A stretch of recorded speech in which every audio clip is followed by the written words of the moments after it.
10th के chapter number 15 के, जिसको मेनली हम बायोलॉजी का पोर्शन मानते हैं। ठीक है, बायोलॉजी का पोर्शन मानते हैं। एंड नॉर्मली ये आता है ईवीएस का टॉपिक, जो एक तरीके से जनरल साइंस से बिलोंग करता है। ऑलराइट, चैप्टर का नाम है आर एनवायरमेंट। क्लास 10th के साइंस सब्जेक्ट के अंदर हम इसके बारे में डिस्कस करेंगे। Let's discuss first certain things. ठीक, और वो जो सर्टन थिंग्स हैं उनके बारे में हम थोड़ी बहुत चीज़ों के बारे में डिस्कस करते हैं। जैसे अगर नेचर के अंदर हम देखें तो हम देखते हैं कि हम नेचर के अंदर वेस्ट मटेरियल को ऐड करते रहते हैं, बिकॉज ये हमारी एवरीडे की प्रोसेस है जिसके अंदर हम वेस्ट मटेरियल ऐड करते हैं। और ये वेस्ट मटेरियल प्रोड्यूस होता है बाय ह्यूमन एक्टिविटीज़। जैसे हम कोई भी काम करेंगे तो उससे कुछ ना कुछ वेस्ट तो निकलेगा, और जो ये प्रोड्यूस होगा वो कहलाता है हमारा वेस्ट मटेरियल। जो हमारे लिए यूज़फुल नहीं होता हम उसको बोल देते हैं कि ये क्या है, वेस्ट मटेरियल, और उसको हम फेंक देते हैं इन्वायरमेंट के अंदर नॉर्मल। ठीक है, अब ये जो वेस्ट मटेरियल है ये कारण बनता है या कॉज बनता है ऑफ पोल्यूशन। ये पोल्यूट करता है एयर को, वाटर को, सॉइल को, और even we can say all of them, all of them. ठीक, अब on the basis of the waste we can divide them into two parts generally. एक तो वो वेस्ट जो खुद ब खुद बायोडिग्रेड हो जाए, यानी कि खुद ब खुद डिकम्पोज हो जाए with the help of micro organism, उसको बोलते हैं हम बायोडिग्रेडेबल। और जो नॉन बायोडिग्रेडेबल होता है ये माइक्रो ऑर्गेनिज्म के थ्रू डिकम्पोज नहीं हो पाता, that's why we call them non biodegradable waste. Now let's talk about something कि अब ये बायोडिग्रेडेबल वेस्ट के बारे में अगर हम थोड़ा सा पढ़ें, जो कि हम जान तो चुके हैं कि भाई ये किस तरीके से बिहेव कर रहा है, बट एल्स वी स्टडी कि वेस्ट जो डिकम्पोज हो जाता है इनटू हार्मलेस सब्सटेंसेस, ऐसे सब्सटेंसेस जो हार्मलेस हो, इसके थ्रू माइक्रो ऑर्गेनिज्म के, उनको बोलते हैं हम एक तरीके से बायोडिग्रेडेबल। ठीक है, तो जैसे सपोज करें कोई भी वेस्ट है, वो क्या होता है, कॉम्प्लेक्स मटेरियल होता है। ठीक, और ये complex material by the process becomes simple, simple material में क्या हो जाएगा, कन्वर्ट हो जाएगा। तो यहाँ पे क्या है, ये हार्मलेस जो जो किसी को नुकसान ना पहुंचाए ऐसे सब्सटेंस में कन्वर्ट हो जाता है, और नेचर इनको क्या करता है, फिर अगेन एक बार फिर से यूज कर लेता है। दूसरी अगर हम बात करें यहाँ पर, जो मटेरियल कौन कौन से हो सकते हैं, वेजिटेबल्स हो सकते हैं, वेजिटेबल्स के जो चिक्कल वगैरह होते हैं, फ्रूट्स हो सकते हैं, पल्सेस हो सकते हैं, सीरियल हो सकते हैं, कॉटन्स हो सकते हैं, जूट हो सकता है, बुल हो सकता है, वुड हो सकता है, लेदर हो सकता है, पेपर, एनिमल डंग और एनिमल्स बोन एटसेट्रा।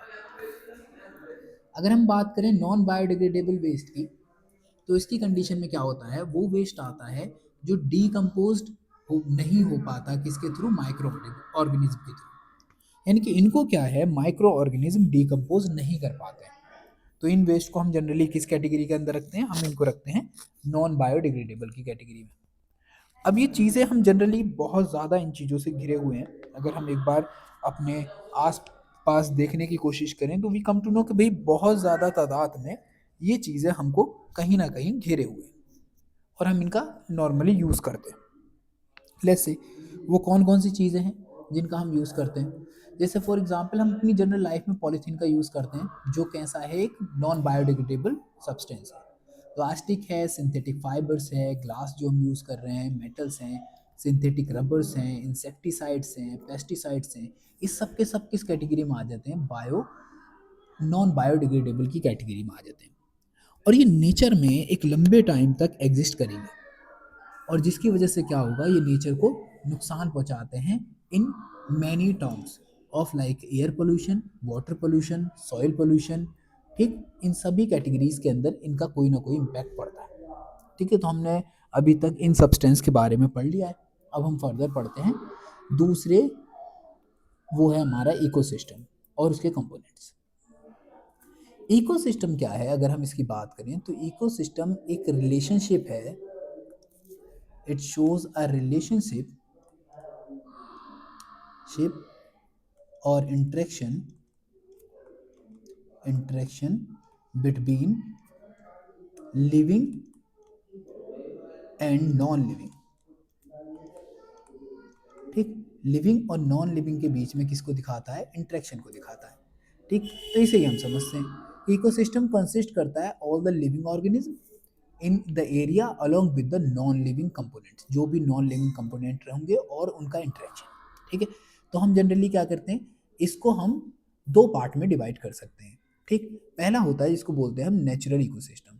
अब नेचुरल इकोसिस्टम में वो सारी चीज़ें आ जाएंगी जो नेचर के अंदर खुद ब खुद बनी हो, जैसे फॉरेस्ट। फॉरेस्ट के अंदर आप देखोगे कि ये क्या होगा, एक नेचुरल इकोसिस्टम है। डेजर्ट है, ग्रास लैंड्स है, माउंटेन्स हैं, पॉन्ड्स हैं, लेक्स हैं, रिवर्स हैं, ओशियंस हैं, ये सब के सब क्या कहलाएंगे? Natural ecosystem. लेकिन कुछ इकोसिस्टम्स हैं जो ह्यूमन ने खुद बनाए हैं। ठीक, तो इनको हम नाम देते हैं artificial ecosystem, like gardens, parks, crop fields, aquarium, जू। ये क्या है? ये ऐसे सिस्टम्स हैं या ऐसे इकोसिस्टम्स हैं जहाँ पर एनिमल्स वगैरह को रखा जाता है और वो एक दूसरे के साथ इंटरेक्ट करते हैं। ठीक, तो वो क्या होता है? आर्टिफिशियली बनाए गए हैं, तो उनको हम बोल देंगे आर्टिफिशियल इकोसिस्टम। अगर हम कंपोनेंट की बात करें तो हमने जनरली देखते हैं कि कंपोनेंट के बेसिस पर हम इसको दो पार्ट में डिवाइड कर सकते हैं। पहला आएगा हमारा बायोटिक, यानी कि जिसके अंदर हमारे सब के सब कौन आ जाएंगे? जो भी लिविंग कंपोनेंट है वो सब इसमें आएंगे, जैसे प्लांट हैं, एनिमल्स हैं, माइक्रो ऑर्गेनिज्म है, ये सब के सब इसमें आ जाएंगे। दूसरी कैटेगरी आती है हमारी प्रोड्यूसर की, कंज्यूमर्स की और डीकम्पोजर्स की। ठीक है, ये कौन है? ये सब यही है, जो लिविंग बींग होते हैं ना, सब यही। अब प्रोड्यूसर कौन होते हैं? प्रोड्यूसर वो होते हैं जैसे कि ग्रीन प्लांट है, ये अपना खाना या अपना फूड खुद बनाते हैं by the process of photosynthesis, तो ये प्रोड्यूसर होगा। अगर बात करें हम कंज्यूमर की, तो कंज्यूमर में आ जाते हैं हर्बीवोर्स। हर्बीवोर्स कौन? जो प्लांट्स के ऊपर डिपेंड है, यानी कि अपना फूड ये किससे ले लेंगे? प्लांट से ले लेंगे। तो get their food directly from the plants, यानी कि डायरेक्टली अगर प्लांट से लेते हैं तो इनको हम कंज्यूमर बोलते हैं। फिर आते हैं कार्निवोर्स। ये क्या करते हैं? ये अपना फूड लेते हैं उन प्राइमरी कंज्यूमर से जो अपने फूड को प्लांट से लेंगे, यानी कि इनडायरेक्टली डिपेंड करते हैं प्लांट पर। फिर आएंगे ओमनिवोर्स, और वो होते हैं जो अपना फूड लेते हैं डायरेक्टली और इनडायरेक्टली फ्रॉम द प्लांट्स, यानी कि ऐसे एनिमल्स जो डिपेंड रह सकते हैं प्लांट्स के ऊपर भी। ठीक, और along with that they also can depend on like meat, यानी कि ऐसे जानवर जो प्राइमरी कंज्यूमर वगैरह हों उनको भी ये खा लेंगे। ठीक, जैसे बियर वगैरह इसका एग्जाम्पल है। अब बात करते हैं हम डीकम्पोजर की। डीकम्पोजर क्या करते हैं? वो माइक्रो ऑर्गेनिज्म होते हैं जो डीकम्पोज कर देते हैं किसी भी डेड प्लांट को या डेड एनिमल्स को। ठीक है, और उसको ब्रेक डाउन कर देते हैं, उसके जो कॉम्प्लेक्स ऑर्गेनिक सब्सटेंस है उनको सिंपल इनऑर्गेनिक सब्सटेंस के अंदर क्या कर देंगे? ब्रेक डाउन कर देंगे। ठीक, किसके अंदर मिल जाएगा? वो सॉइल के अंदर, और अगेन वो प्लांट के द्वारा या प्लांट्स के थ्रू अपने न्यूट्रिशन की फॉर्म में उसको दोबारा से यूज कर लिया जाएगा। अब जो कंपोनेंट अगला आता है वो आता है अबायोटिक, ऐसा कंपोनेंट जिसके अंदर लाइफ नहीं होती। तो ये क्या कहलाते हैं? सब नॉन लिविंग कंपोनेंट कहलाते हैं, जैसे एयर है, वाटर है, सॉइल है, मिनरल्स हैं, सनलाइट है, टेम्परेचर है, विंड है, ये सारे के सारे क्या आ जाएंगे? इस कैटेगरी के अंदर आ जाएंगे। अब हमारे पास जो नेक्स्ट टॉपिक बचा है जिसके बारे में हम डिस्कस करने वाले हैं वो है हमारे पास फूड चेन। ठीक, तो अब हम बात करने वाले हैं फूड चेन के बारे में।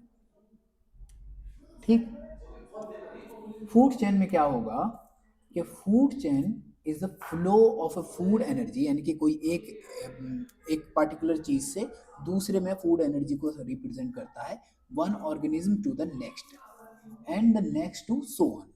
दे usually start with a producer, जिसको हम प्लांट्स बोलते हैं, प्लांट से सबसे पहले प्रोडक्ट होगा और फिर ये विद द एंड कार्निवोरस, और इसकी एंड में जो पाया जाएगा वो हमेशा कार्निवोरस होगा।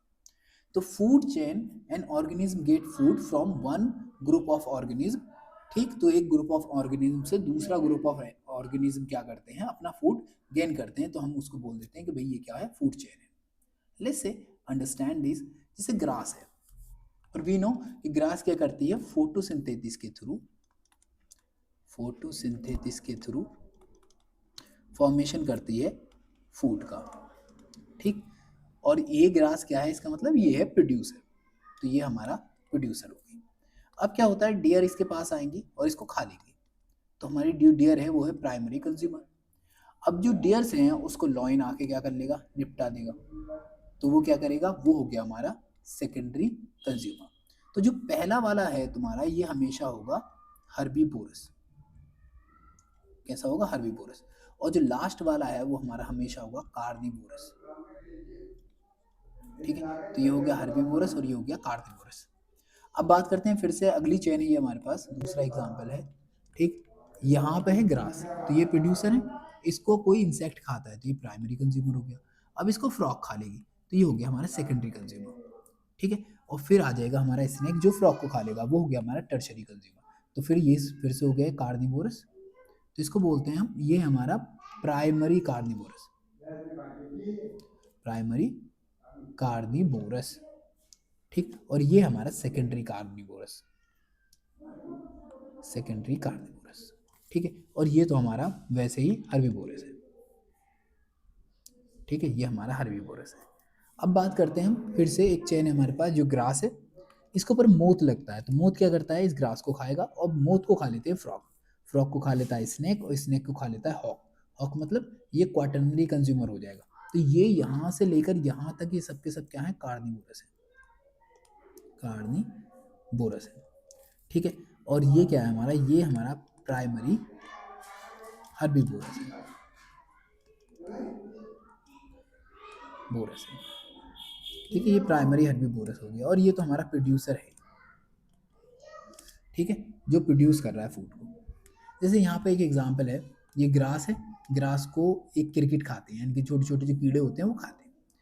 इसको बर्ड्स खा लेती हैं, और बर्ड्स अगर सांप को हाथ लग जाए तो सांप जो होते हैं इस बर्ड्स को निपटा देते हैं। तो इस तरीके से क्या है, एक हमारी चेन बन जाती है, जिससे एक प्रोड्यूसर से फूड या एनर्जी ट्रांसफर होगी हमारे एक एनिमल्स पे या एक इंसेक्ट्स पे, इंसेक्ट से जाएगी बर्ड्स के पास, बर्ड से जाएगी स्नेक्स के पास। तो इस तरीके से एक यूनिडायरेक्शनल हमको एक चेंज देखने को मिलेगा।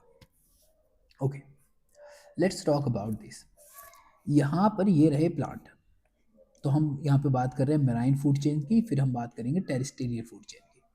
तो अगर हम मेराइन फूड चेन की बात करते हैं तो यहाँ पे जो प्लांट्स होते हैं नॉर्मली उनको बोलते हैं प्राइमरी प्रोड्यूसर। और प्राइमरी प्रोड्यूसर का जो मेनली वर्क होता है वो वर्क होता है to synthesise food by photosynthesis. तो यहाँ पे जो प्रोसेस होगी वो कौन सी होगी? फोटोसिंथेसिस की प्रोसेस होगी, और इससे क्या होगा? इसके अंदर ग्लूकोज वगैरह बनेगा। अब उस ग्लूकोज को सबसे पहले जो खाने वाले एनिमल्स होंगे उनको बोलते हैं हर्बीवोर्स। तो ये हर्बीवोर्स हैं, ये जो हमारा क्रिकेट है ये हर्बीवोर्स है, ये क्या करता है? फूल वगैरह खाता है। अब जो रेड्स हैं ये कार्निवोर्स है, और ये क्या करता है? इसको क्रिकेट को या कीड़े मकोड़ों को खा लेता है, इसको बोलते हैं हम सेकेंडरी कंज्यूमर। फिर सांप को, इस रेड को कौन खा लेंगे? सांप या स्नैक्स वगैरह खा लेंगे, तो ये हो जाएगा हमारा कार्निवोरस, और ये आ जाएगा हमारा टर्शरी कंज्यूमर। और फिर इस सांप वगैरह को क्या करेगी? कोई ईगल वगैरह खा लेगी, ईगल खा लेगी। तो ये हो गया हमारा फाइनल वाला एक तरीके से कंज्यूमर। ऐसे अगर मेराइन में बात करें तो मेराइन में होते हैं फाइटोप्लैंक्टन्स। ठीक, छोटे छोटे पौधे होते हैं फाइटोप्लैंक्टन्स। ठीक है, ये फाइटोप्लैंक्टन को खाते हैं जूप्लैंक्टन्स, इनके जूप्लैंक्टन्स क्या करते हैं? इन फाइटोप्लैंक्टन्स को खा लेते हैं। फिर इन फाइटोप्लैंक्टन्स को खाती हैं वो फिशेस जो जूप्लैंक्टन्स हैं, इनको खाती हैं छोटी वाली फिशेस। फिर इनको खाती हैं उससे बड़ी फिशेस, तो ये आगे कार्निवोरस। और इनको खा लेती है शार्क, जिसको बोलते हैं हम फाइनल कार्निवोरस, यानी कि ये हमारा फाइनल कार्निवोरस है, कार्निवोरस। ठीक, इसी तरीके से इस पूरी लिस्ट में दिखाया गया है कि अगर हम बात करेंगे ग्रासलैंड का बायो चेन कैसी होगी, फिर पॉन्ड के अंदर चेन कैसी होगी, और ऐसी ओशन के अंदर चेन कैसी होगी, तो किस तरीके से ये चीज़ें काम करती हैं उनके ऊपर यहाँ पर बात हुई है।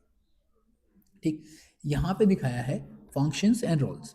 ये फूड चेन है, यहाँ पे ये है एक ग्रास जो प्रोड्यूसर है, उसके बाद मोथ उस पर आएगा प्राइमरी कंज्यूमर बन के, फिर फ्रॉग आएगा सेकेंडरी कंज्यूमर बन के, फ्रॉग को स्नेक खाएगा टर्शरी कंज्यूमर, और जो हॉक है एक तरीके से बाज है वो क्या आ जाएगा? क्वाटरनरी अल्टीमेट कार्निवोरस कहलाएगा। इसके बाद क्या होते हैं, जब इनकी में से किसी की भी डेथ होती है तो वो होते हैं डिकम्पोजर्स के पास जाती है, जिसमें बैक्टीरिया फंजाई होते हैं, ये उसे ख़त्म करने के बाद उससे न्यूट्रिशन ले लेते हैं।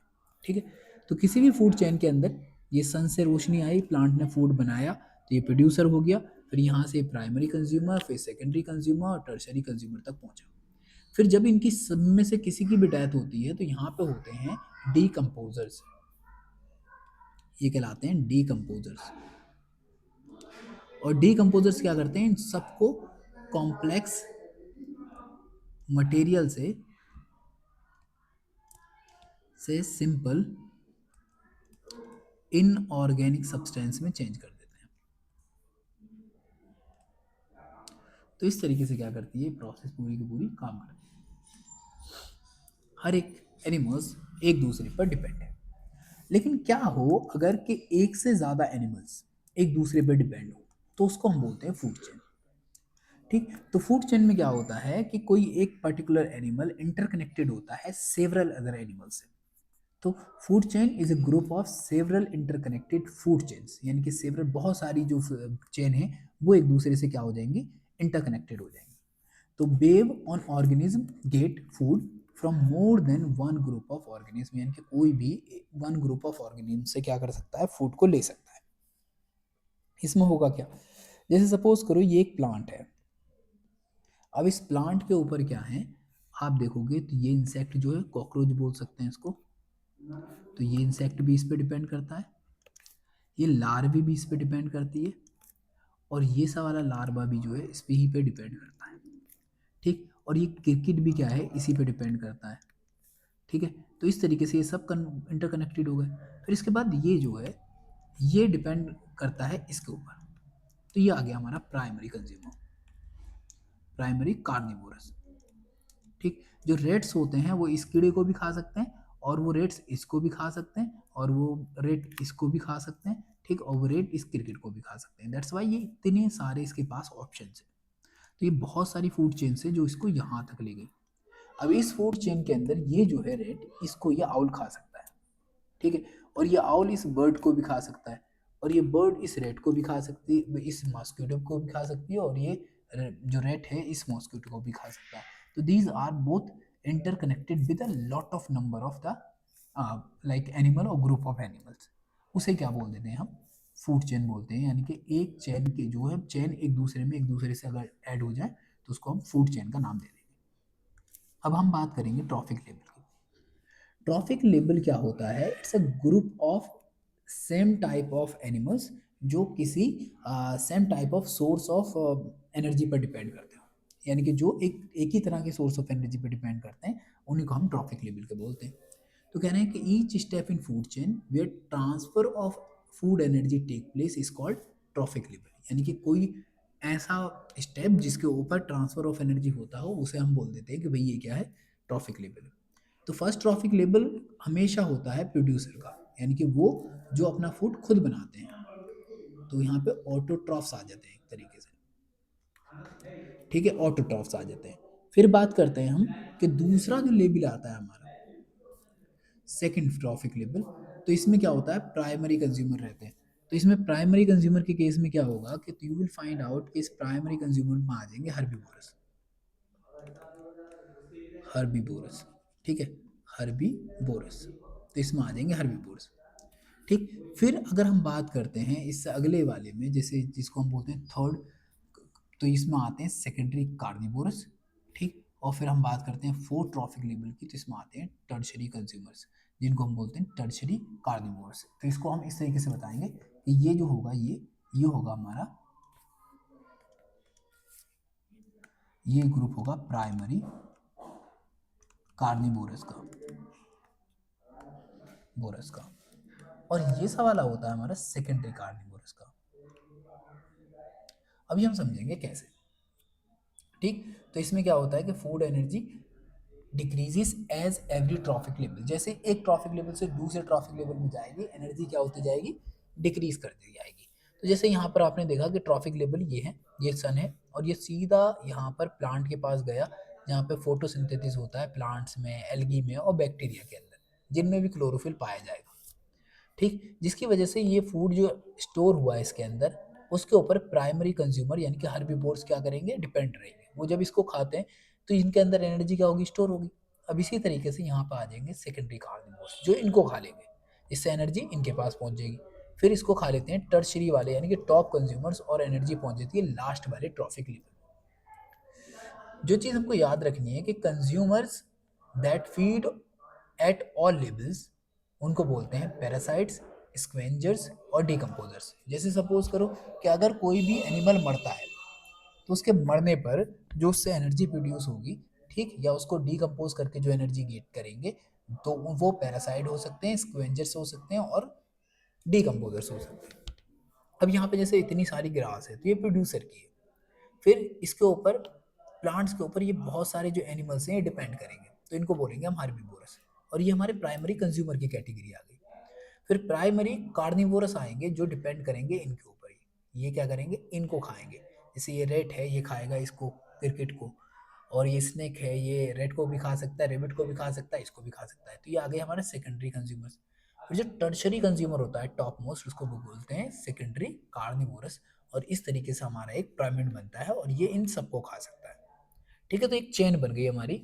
और ये डिपेंड कर रही है किस पर, कि भाई उनका जो बिहेवियर है ट्रॉपिक लेवल में या एनर्जी का जो सोर्स है वो सेम है। प्रोड्यूसर, प्राइमरी कंज्यूमर और सेकेंडरी कंज्यूमर, और ये आ गया हमारा टर्शरी यानी कि टॉप मोस्ट कंज्यूमर्स। अब अगर हम बात करें energy flow in trophic level के केस में, तो हमको याद रखना है जो ग्रीन प्लांट्स होते हैं, जो प्रोड्यूसर हैं, वो एब्जॉर्ब करते हैं around 1% solar energy falling on the leaves and store it as a food energy during the photosynthesis। और फूड एनर्जी के रूप में इसको क्या कर लेंगे, वो स्टोर कर लेंगे। तो during transfer of food energy from one trophic level to next, 90% जो एनर्जी होती है अराउंड, एनर्जी इज लॉस्ट। किसमें, इन्वायरमेंट में। Only 10% energy transferred to the next trophic level, so that the decrease in the amount of food energy transferred at a very trophic level by 10%, that is known as 10% law। यानी कि 10% law कहता है कि देखो भैया, एक producer जो होता है, प्रोड्यूसर वो सिर्फ नेचर से मिलने वाली एनर्जी का 1% को ही कन्वर्ट कर पाता है। लेकिन इस प्रोड्यूसर से लगभग 90% एनर्जी भी होगी वो यूज हो जाएगी।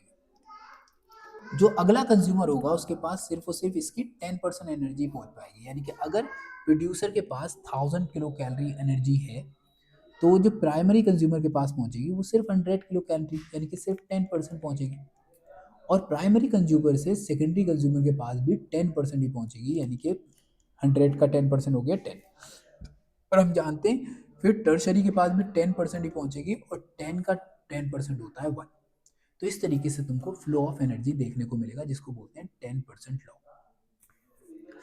अब एक पॉइंट है जिसको बोलते हैं बायोमैग्निफिकेशन या बोलते हैं बायोलॉजिकल मैग्निफिकेशन। ये बात करता है कि जो भी केमिकल्स यूज होते हैं, जो भी केमिकल्स यूज होते हैं, ठीक है, और वो केमिकल्स क्या करते हैं, जब भी कोई एनिमल्स, कोई लाइक लेस से प्लांट्स वगैरह, क्रॉप वगैरह में यूज होने वाले जो केमिकल्स है, उन सब केमिकल्स के साथ होता क्या है कि वो उस कंज्यूमर की बॉडी में स्टोर होते जाते हैं। अब जैसे सपोज करें, हम बात कर रहे हैं कि भाई हमारे पास कोई एक प्लांट है, ये कोई प्लांट है, और इस पर हमने यूज़ किया पेस्टिसाइड। अब ये केमिकल्स जो है इस प्लांट के अंदर स्टोर हो गया। अब इस प्लांट को कोई लेट्स से एक प्राइमरी कंज्यूमर यानी कि एक रेट खाता है। जब वो एक रेट खाएगा तो ये जो केमिकल्स है वो यहाँ से निकल के कहाँ पहुँच जाएगा, रेट के अंदर। तो लेट्स से अगर यहाँ पे 0.5 ग्राम था, तो यहाँ पर जब ये बहुत सारा खाएगा तो यहाँ पे ये लगभग लगभग हो जाएगा 1.0 ग्राम, यानी कि इतना इसकी बॉडी में कलेक्ट हो गया। अब इस रेट को क्या करता है, कोई दूसरा एनिमल खाता है, जैसे हम कह देते हैं भाई कैट को खा लेती है। तो यहाँ पर कैट बहुत सारे रेट खाएगी, तो इसने रेट ने क्या किया, इस कैट ने 10 रेट खाए, तो ये हो गया 10.0 ग्राम।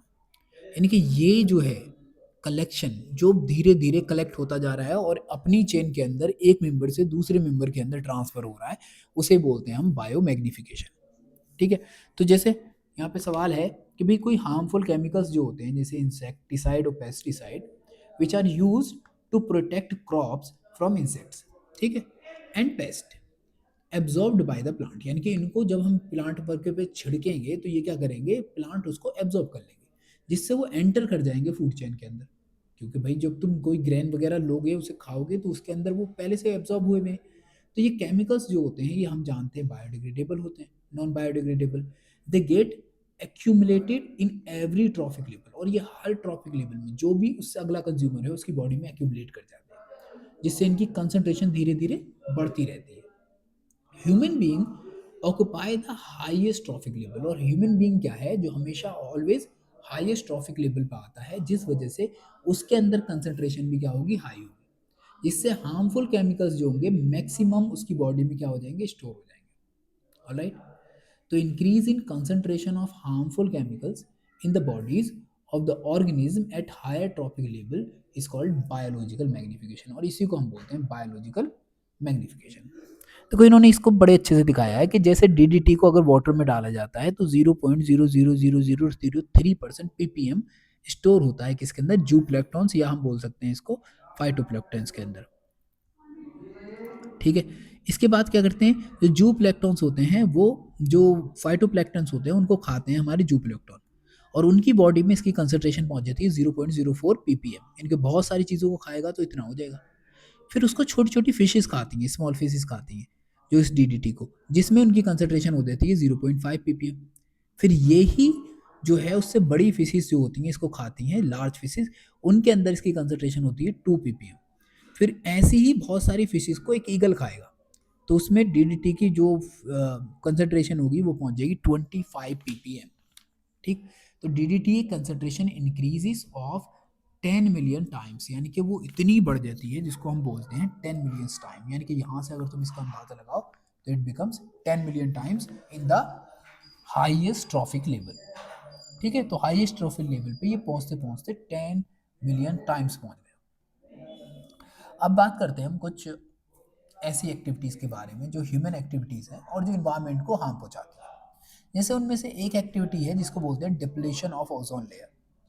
ठीक, हम जानते हैं कि जो ओजोन लेयर जो है वो हमारे एटमॉस्फेयर के अंदर स्ट्रेटोस्फेयर में पाई जाती है। ठीक है, यानी कि एटमॉस्फेयर का जो हमारा स्ट्रेटोस्फेयर हिस्सा है वहाँ पर क्या पाई जाती है, ओजोन लेयर पाई जाती है।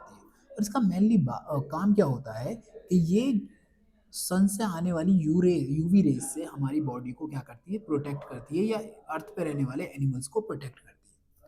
और ये कैसे करती है कि जो यूवी रेज होती हैं जब ये किसी ऑक्सीजन मॉलिक्यूल पर गिरेगी तो वो ऑक्सीजन मॉलिक्यूल क्या करेगा, स्प्लिट कर जाएगा और बनाएगा फ्री ऑक्सीजन एटम, जिनको बोलते हैं फ्री रेडिकल, जो कंबाइन कर जाते हैं ऑक्सीजन मॉलिक्यूल के साथ और फॉर्म करते हैं ओजोन। और इस तरीके से ये कंबाइन करेंगे इस ऑक्सीजन से और फॉर्मेशन होगा किसका, ओजोन का। ओजोन वैसे तो एक पॉइजनस गैस है, लेकिन इसका जो वर्क है वो क्या है कि ozone layer present at higher level of the atmosphere, ठीक, जो प्रोटेक्ट करती है अर्थ को हार्मफुल यूवी रेडिएशन से, जो कहाँ से आ रही है, सन से। यूवी रेडिएशन कॉज करती है skin cancers in humans, and also जो प्लांट्स होते हैं उनके अंदर क्या कर देती है, उनको ये डैमेज कर देती है। यानी कि जो जैसे सपोज से अगर हम यहाँ पे बात कर रहे हैं, जो सेल्स होती हैं प्लांट्स के अंदर, तो जब वो फोटोसिंथेसिस करेंगे और if there is UV rays तो डैमेज द क्लोरोप्लास्ट, यानी कि क्लोरोप्लास्ट जो होता है प्लांट का उसको क्या कर देगी, डैमेज कर देगी। अगर हम ओजोन लेयर की बात करें तो being damaged by use of chemicals, यानी कि वो यूज ऑफ केमिकल से क्या हो जाती है, डैमेज हो जाती है। ठीक, लाइक एक चीज़ है जिसको बोलते हैं हम क्लोरोफ्लोरोकार्बन, CFSC। ठीक है, तो ये क्या करती है, ये रेफ्रिजरेटर वगैरह में यूज़ होती है या फिर एक्सटिंग्विशर में यूज़ होती है, फायर बुझाने वाले जो होते हैं। सो यूज ऑफ CFC क्या है, now being reduce to protect the ozone layer. अब इसका आप इस बात से अंदाज़ा लगा सकते हैं कि जो आपका क्लोरोफ्लोरोकार्बन होता है इसको दिखाते ही, ठीक है, इस तरीके से क्लोरोफ्लोरोकार्बन जनरली इस मॉलिक्यूल को यूं दिखाया जाता है। जब ये ब्रेक करता है तो ये एक फ्री रेडिकल रिलीज करता है जिसको बोलते हैं क्लोरीन, रेडिकल रिलीज करता है क्लोरीन। और ऐसा माना जाता है कि भाई इसका एक एटम, क्लोरीन क्लोरीन रेडिकल का एक एटम अराउंड 10,000 ओजोन मॉलिक्यूल को क्या कर देता है, ब्रेक कर देता है। ठीक, यानी कि बेकार कर देता है। अब सपोज करो कितना ये डैमेज करेगा, अगर एक मोल निकल जाए तो ये कितना बड़ा नंबर हो जाएगा। ठीक, और ये रिएक्शन क्या चलती है, लगातार चलती रहती है, कॉन्टिन्यूस। ये देखो, ये है तुम्हारा, तुम्हारी प्यारी अर्थ। ठीक, अब इस अर्थ के ऊपर अगर हम बात करें तो हमारे पास इन्वायरमेंट की क्या होती है, कवरिंग होती है, तो इसको बोलते हैं हम एटमॉस्फेयर। ये पूरा का पूरा कहलाता है एटमॉस्फेयर, जो अर्थ से शुरू होता है और ऊपर तक जाता है। यहाँ से 0 से लेकर 10 किलोमीटर की जो बाउंड्री है वो कहलाती है हमारी ट्रोपोस्फेयर। इसमें हमारे बादल आ गए, जो अर्थ की जो बहुत सारी चीज़ें होती हैं जो यहीं पर आ जाती हैं। फिर यहाँ से शुरू होती है 10 से लेके 50 किलोमीटर तक एक, जिसको बोलते हैं स्ट्रेटोस्फेयर। इस स्ट्रेटोस्फेयर के अंदर ही around around 2 kilometre up in the sky, मतलब कितनी मोटी लगभग थिकनेस होती है इसकी, थिकनेस 2 किलोमीटर की, वो पाई जाती है। जो लेयर किसकी कहलाती है? ओजोन लेयर, यानी कि ये बनी होती है O3 से। अब इनका मेनली वर्क क्या होता है? जो सन से रेडिएशन आ रही है, जो बहुत ज़्यादा हार्मफुल रेडिएशन है, जब वो इस ओजोन लेयर पे पड़ती है तो ये उनको दोबारा से एटमॉस्फेयर के अंदर रिफ्लेक्ट कर देता है। ठीक, तो जब ये उसे रिफ्लेक्ट कर देगा तो वो अर्थ तक पहुंच नहीं पाएगी, और वो अर्थ तक पहुंच नहीं पाएगी तो उसकी वजह से क्या होगा? अर्थ के अंदर डैमेज भी नहीं होगा, यानी कि प्लांट्स और एनिमल्स के ऊपर कोई डैमेज नहीं होगा। जैसे ये है अंटार्कटिका। इस अंटार्कटिका के ऊपर क्या हुआ था? एक होल बन गया था, जिससे बहुत ज़्यादा गैसेस वगैरह का यूज़ करने की वजह से यहाँ पर थिकनेस हो गई। तो यहाँ पे जब सनलाइट नीचे पड़ी तो वो क्या करने लगी? इस आइस वगैरह के जो कैप्स होते हैं उनको पिघलाने लगी। ठीक, तो दैट इज वेरी कंसर्निंग, और just because of that reason the government और इंटरनेशनल गवर्नमेंट और organisation took the actions to manage that. आज वो जो हॉल बना था वो बहुत ज़्यादा भर चुका है, एक तरीके से कंप्लीटली भर चुका है, and that is very good condition. Let's talk about the managing the garbage we produce. हम किस तरीके से गार्बेज को प्रोड्यूस जो हो रहा है उसको मैनेज कर सकते हैं? तो हाउस होल्ड वेस्ट जो होता है उसको हम गार्बेज बोलते हैं नॉर्मली। तो सम ऑफ द गार्बेज जो होता है वो बायोडिग्रेडेबल होता है, जैसे हमने फूड वगैरह बनाया है, ये क्या होते हैं? बायोडिग्रेडेबल होते हैं। और सम नॉन बायोडिग्रेडेबल होता है। जो garbage causes pollution of the air, water और सॉइल, यानी कि जो गार्बेज है ये कॉज करता है पोल्यूशन को, air pollution, water pollution, soil pollution. So it should be dispose properly. तो इसको क्या करना चाहिए? हमको प्रॉपरली डिस्पोज करना चाहिए। कौन कौन से तरीके हो सकते हैं इसके डिस्पोजल के? लैंड फिलिंग्स, यानी कि कोई ऐसी जगहें जो पहले से गड्ढे जैसी हों उनको भरने में। रिसाइकलिंग, जो भी मटेरियल रिसाइकिल किया जा सकता है उसके लिए। Production of biogas and manure, यानी कि जो हमारा जैविक खाद होता है ना, इसे बोलते हैं बायो फर्टिलाइजर। ठीक है, और ये रहती है हमारी बायोगैस, जिसको गोबर गैस भी बोलते हैं। ठीक है, तो ये प्रोड्यूस करने में हम कर सकते हैं। दूसरी चीज़ जो आती है वो आती है प्रिपरेशन ऑफ कंपोस्ट। कंपोस्ट जो होता है वो यही सी वाली कहानी है। ठीक, जो मैन्योर वगैरह बनाया जाता है। और तीसरा आता है इंसर्शन। फिर और फोर्थ वाला आता है जिसको बोलते हैं सीवेज ट्रीटमेंट, यानी कि जो नालों वगैरह से पानी निकल रहा है उनको ट्रीटमेंट करने के बाद उस पानी को प्योर किया जा सकता है। ठीक है, तो ये सभी डिफरेंट डिफरेंट तरह की एक्टिविटीज़ हैं। ये तुम्हारा बायो वाला है, ये लैंड फिलिंग चल रही है, ये रिसाइकलिंग चल रही है, और यहाँ पे क्या कर रहे हैं हम? यहाँ पर हम कंपोस्ट बना रहे हैं। तो इस तरीके से डिफरेंट डिफरेंट प्रोसेस के थ्रू हम बहुत सारी एक्टिविटीज़ कर सकते हैं। ये लैंड फिलिंग हो गया, रिसाइकलिंग हो रहा है। ठीक है, और यहाँ पर हम प्रोडक्शन ऑफ बायोगैस का मैन्योर हो रहा है एंड मैन्योर बनता है इसमें। और ये सी वाली जो एक्टिविटी आ गई, यहाँ पे हम कंपोस्ट बना रहे हैं, यानी कि गड्ढे में हम खाद को डाल देंगे, धीरे धीरे वो क्या करेगा? ब्रेक डाउन होगा और फाइनली हमको प्रोडक्ट मिल जाएगा। इंसिनरेशंस के अंदर क्या होता है? इस एक्टिविटी के अंदर इस मटेरियल को इसके अंदर रखा जाता है, फिर इसको बर्न कर देते हैं, जिससे क्या होता है? इसका ब्रेक डाउन हो जाता है, जो नॉन बायोडिग्रेडेबल चीज़ें होती हैं। ठीक है, सीवेज ट्रीटमेंट की अगर हम बात करें, यानी कि जो नदी, मतलब जो पानी निकलता है घरों से, उस सीवेज ट्रीटमेंट बोलते हैं उसको। उसके अंदर क्या किया जाता है कि जो भी घरों से पानी निकलेगा, ये जो पानी निकल कर आ रहा है घरों से, उसको सीवेज सिस्टम को हम ले जाएंगे एक फैक्ट्री में। यहाँ पे क्या होता है? यहाँ पे कोर्सेज होते हैं स्क्रीन के, ये लगे रहते हैं, screening and grit for disposal, यानी कि जिससे क्या है उसके अंदर जो पिन्नी वगैरह उल्टी सीधी चीज़ें हैं वो रुक जाए। फिर इसके बाद क्या करते हैं? इसको आगे लेके जाते हैं, और यहाँ पे होता है प्राइमरी सेंटिमेशन टैंक, यानी कि यहाँ पे जो भी पानी आया है उसको बैठने देते हैं, सेटल डाउन होने देते हैं। ठीक है, वो नीचे बॉटम में क्या हो जाएगा? सेटल हो जाएगा। जो भी भारी भारी चीज़ें होंगी, मिट्टी वगैरह, वो नीचे बैठ जाएगी। यहाँ से निकलती है हमारी रोज स्लेज। ठीक, फिर इसके बाद इसको अगले तरफ लेके जाते हैं, जिसके अंदर कंप्रेस्ड गैस को पास कराया जाता है यहाँ से, जिससे वो क्या हो जाता है? एरिएटेड हो जाता है, इसके अंदर एयर बनने लगती है। ठीक, और जो यहाँ पे पानी वगैरह से जो मटेरियल बचेगा उसको दोबारा से हम फिर से इसके अंदर ट्रांसफर कर देंगे पानी वगैरह को। तो waste water sludge for processing, figure number 2 पे हम पहुँचेंगे। फिर ये मिक्सड जो लिक्विड बना है उसको हम फाइनल सेटिंग टैंक में लेके जाएंगे, यहाँ पे ये रहेगा। ठीक। और यहाँ पे क्या होगा, फाइनली ये वाटर ऊपर हो जाएगा और जो भी गंदगी वगैरह होगी वो कहाँ पहुँच जाएगी, नीचे बैठ जाएगी, और यहाँ से ये फिर से पहुँच जाती है बाहर की ओर, इस जगह जो वाटर है वो ऊपर की ओर फिर से चला जाता है। तो वाटर को हम फिर से खाली कर लेंगे। इसके बाद क्या होता है, रिसाइकिल वाटर क्लास बी और सी, यानी कि क्लास बी और सी को फिर हम रिसाइकिल करेंगे और इसको भेजेंगे। इसी में से कुछ वाटर को हम आगे भेजते हैं जहाँ पे restricted agricultural and landscape reuse. ठीक। तो यानी कि यहाँ पर जो पानी आया है बी सी वाला, उसको सिर्फ और सिर्फ एग्रीकल्चर में यूज़ किया जा सकता है। ठीक है, सिर्फ इसी काम के लिए यूज़ होगा। लेकिन हम इसको अगर लेके जाएं हम टर्शरी ट्रीटमेंट के लिए यहीं से, इससे पानी निकालने के बाद, तो यहाँ पे जो इसमें गंदगी होगी उसको यहाँ भेज देंगे हम दोबारा से, और जो पानी होगा उसका हम पहले करेंगे disinfections with chlorine and ultraviolet UV light. यानी कि यहाँ पे क्या होगा, डिसइंफेक्शन, गोलियां डालने के बाद जम्स वगैरह को किल किया जाएगा और यूवी रेस से जम्स वगैरह को किल करेंगे। फिर रिसाइकल्ड वाटर क्लास ए में लेके जाएंगे जहाँ पे क्या होता है, एक तो पानी को हम यूज़ कर सकते हैं इंडस्ट्री में, और डोमेस्टिक रीयूज नॉन ड्रिंकिंग होता है बस, ये जैसे नहाने में, कपड़े धोने में। फिर दूसरा काम हो सकता है एग्रीकल्चर रीयूज में। ठीक। लेकिन अगर हम इसका फिल्ट्रेशन कर दें तो इसको क्या करेंगे, हम इनडायरेक्ट पोर्टेबल ड्रिंकिंग पानी के अंदर यूज़ कर सकते हैं फिल्ट्रेशन वगैरह करने के लिए। तो ये क्या है, कुछ एक्टिविटीज़ हैं जिसको अगर तुम ध्यान से पढ़ लो तो ये तुम्हारे काम आ सकते हैं। ठीक। इस तरीके से क्या करना है तुमको, इसे समझ लेना। Thank you very much for being the part of this video.